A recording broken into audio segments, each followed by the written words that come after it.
Hi அஸ்லாம் வலைக்கம், welcome back. இன்னைக்கு ரொம்பவே டேஸ்டியான முஸ்லிம் வீட்டு ஸ்டைல் பார்த்தீங்கன்னா ஜாலர் முர்த்தபா தான் செய்ய போறேன்.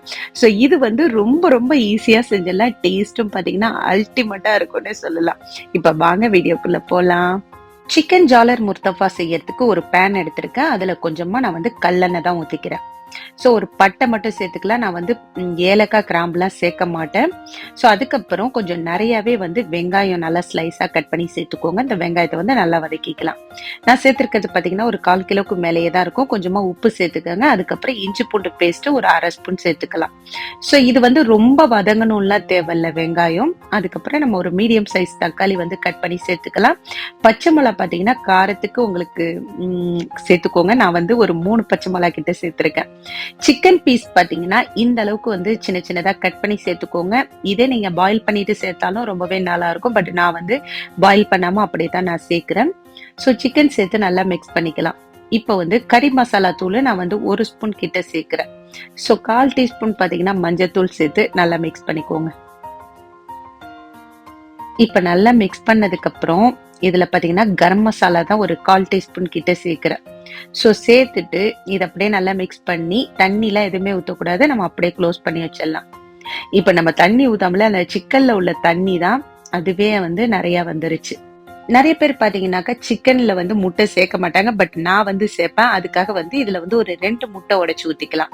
ஸோ சிக்கன்லாம் ஒரு ஓரமா எடுத்து வச்சுட்டு நடுப்புற மட்டும் 2 முட்டை உடைச்சு ஊத்தி நல்லா மிக்ஸ் பண்ணிக்கோங்க. இப்ப நல்லா ஃப்ரை ஆனதுக்கு அப்புறம் இந்த சிக்கனை வந்து கொஞ்சம் கொஞ்சமா சேர்த்துக்கலாம். ஸோ சேர்த்துட்டு நல்லா மிக்ஸ் பண்ணிக்கோங்க. இப்ப எல்லா சிக்கனையும் சேர்த்து நல்லா மிக்ஸ் பண்ணிக்கலாம். இதுல வந்து புதினாவும் மல்லித்தழையும் சேர்த்துக்கோங்க.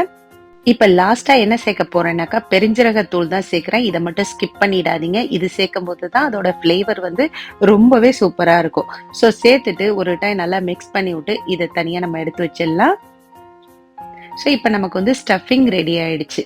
இப்ப அடுத்த ஸ்டெப் என்னன்னு பாத்தீங்கன்னா நம்ம வந்து ஜாலருக்கு வந்து டோ ரெடி பண்ணோம்.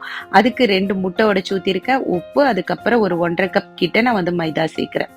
ஸோ சேர்த்துட்டு தண்ணி ஊத்தி நல்லா அரைச்சி எடுத்துக்கலாம். அரைச்சிட்டு பாத்தீங்கன்னா அந்த மாதிரி ஃபில்டர் பண்ணிக்கோங்க. சின்ன சின்ன கட்டி இருந்துச்சுன்னா அந்த ஜாலர் கிளாஸ்ல நம்ம ஊத்தும் போது அது வந்து அடைச்சிட்டு அந்த தோசை வந்து நல்லா வராது. ஸோ இந்த அளவுக்கு நமக்கு வந்து தண்ணியா இருக்கணும். ஜாலர் தோசை செய்யறதுக்கு அப்படின்னு சொல்லிட்டு இந்த மாதிரி நம்ம வந்து கடையில எல்லாம் விற்கும். பட் முன்னாடி எல்லாம் பாத்தீங்கன்னா நான் வந்து சில்வர் கிளாஸ் தான் வச்சிருந்தேன். இந்த டைம் இந்தியாவுக்கு போயிருந்தப்ப இது வாங்கிட்டு வந்திருந்தேன். இது ரொம்பவே யூஸ்ஃபுல்லா இருந்துச்சு. ஸோ நம்ம அந்த மாவை இதுல ஊத்திட்டு இந்த மாதிரி தோசை மாதிரி நம்ம செஞ்சு எடுத்துக்கணும். நம்ம இஷ்டம் தான், எந்த டிசைன் வேணாலும் பண்ணிக்கலாம். நம்மளோட சாய்ஸ் தான். ஸோ இது மாதிரி பண்ணிட்டோம் அப்படின்னாக்கா நமக்கு எடுக்கிறதுக்கு வந்து ரொம்பவே நல்லா வரும். நான் வந்து சொல்ல மறந்துட்டேன். என்ன அப்படின்னாக்கா நம்ம வந்து ஜாலர் தோசைக்கு வந்து நம்ம டோ ரெடி பண்ணோம்ல, அது வந்து வடிகட்டினதுக்கு அப்புறம் அதுல வந்து ஒரு 2-3 ஸ்பூன் கிட்ட ஆயில் சேர்த்துக்கோங்க. சேர்த்து நல்லா மிக்ஸ் பண்ணி நம்ம ஜாலர் தோசை செஞ்சோம் அப்படின்னாக்கா ரொம்பவே நல்லா வரும். ஸோ அடுத்தது பாத்தீங்கன்னா நம்ம ரெடி பண்ணி வச்சிருக்க ஜாலர் தோசை வந்து 2ஆ எடுத்து வச்சுட்டு அதுல வந்து நம்ம ரெடி பண்ணி வச்சிருக்க சிக்கன் ஸ்டஃபிங்கை வச்சு இது போல மடிச்சு எடுத்துக்கணும். ஸோ இதே மாதிரி எல்லாமே மடிச்சு எடுத்துக்கலாம். ஸோ இந்த ஜாலர் முர்த்தபா பாத்தீங்கன்னா ரொம்ப ரொம்ப ஈஸியா செஞ்சிடலாம். இதே வந்து மைதாவுல வந்து முர்த்தபா அப்படின்னு சொல்லிட்டு செய்வாங்க. ஸோ அதுனாச்சும் கொஞ்சம் கஷ்டமா இருக்கும். பட் இது வந்து ரொம்பவே ஈஸியா செஞ்சிடலாம். இப்ப எல்லாமே செஞ்சாச்சு. இப்ப இதை வந்து நம்ம ஃப்ரை பண்ணி எடுக்கணும். அது எப்படி அப்படின்னாக்கா நம்ம வந்து ஒரு தோசைக்கல்ல வந்து கொஞ்சமா ஆயில் சேர்த்துக்கோங்க. ஆயில் சேர்த்துட்டு நம்ம மடிச்சு வச்சிருக்க அந்த ஜாலர் முர்த்தபாவை எடுத்து வச்சுட்டு மேல வந்து எக்கு வந்து ஒரு 2 எக்கு கிட்ட நான் நல்லா பீட் பண்ணி எடுத்து வச்சிருக்கேன். ஸோ அது வந்து கொஞ்சமா வந்து மேல வச்சுக்கோங்க. கொஞ்சமா மேல தடவிட்டு லைட்டா ஆயில் ஊத்தி ஃப்ரை பண்ணி எடுத்தோம் அப்படின்னாக்கா ரொம்ப ரொம்ப டேஸ்டியான முஸ்லிம் வீட்டு ஸ்டைல் முர்த்தபா ரெடி ஆயிடுச்சு. சோ இத வந்து பாத்தீங்கன்னாக்கா முஸ்லிம் வீட்ல எல்லாம் வந்து புது மாப்பிள்ளைக்கு வைப்பாங்க. புதுசா கல்யாணம் ஆகுதுல்ல அவங்களுக்கு எல்லாம் வந்து இது கண்டிப்பா செஞ்சு வைப்பாங்க. அதுக்கப்புறம் ஈத் அப்படின்னாக்கா இது இல்லாம இருக்காது. அப்படி இது இருக்கும், அப்படி இல்லைன்னாக்கா பரோட்டா இருக்கும். சோ இதுல 2த்துல ஏதாவது இல்லாம இருக்கவே இருக்காது. சோ இப்ப நாங்க வந்து இதை என்ஜாய் பண்ணி சாப்பிட போறோம். இந்த வீடியோ உங்க எல்லாருக்கும் பிடிச்சிருந்துச்சுன்னா லைக் பண்ணுங்க. பாய்.